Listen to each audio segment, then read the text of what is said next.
Media కథనాల ప్రకారం తండ్రి అత్యాచారం చేయటంతో గర్భం దాల్చిన తర్వాత చికిత్స కోసం బాలికను రైల్లో ఢిల్లీకి తీసుకెళ్తున్నప్పుడు వారణాసికి సమీపంలో ఆమెకు పురిట్ నొప్పులొచ్చాయి. ఆమె రైలు టాయిలెట్లో మగబిడ్డకు జన్మనిచ్చింది.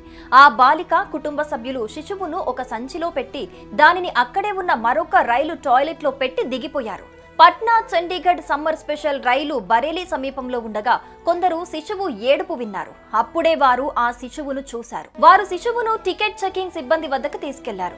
వేడి వల్ల ఊపిరాడకుండా పోతుందనే భయంతో శిశువును ఏసీ కోచ్లోకి తీసుకెళ్లారు. అనంతరం మొరాదాబాద్ లో శిశువుకు వైద్య సహాయం అందించినట్లు సమాచారం. శిశువు దొరికిన సంచిలో ఒక సిమ్ కార్డు ఉంది.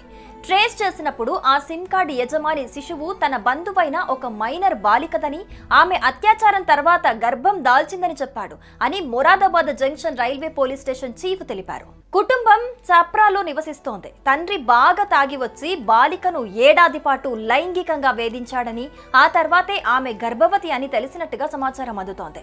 రైల్వే పోలీసులు అత్యాచార బాధితురాల్ని మొరాదాబాద్ కు తీసుకొచ్చారు. అక్కడ ఆమెను కేంద్ర మహిళా శిశు అభివృద్ధి మంత్రిత్వ శాఖ ఆధ్వర్యంలోని పిల్లల కోసం 24 గంటల సహాయ సేవ అయిన చైల్డ్ లైన్ అధికారులు కలిశారు.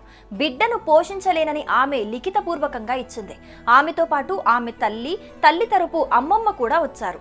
వారు కూడా అదే విషయం చెప్పారని నివేదిక పేర్కొంది.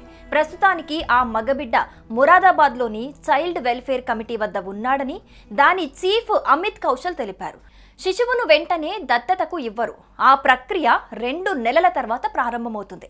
ఆ సమయంలో బాధితురాలు పునరాలోచించుకొని శిశువును కస్టడీని క్లెయిమ్ చేసుకోవచ్చని సంక్షేమ కమిటీ అధికారి తెలిపారు.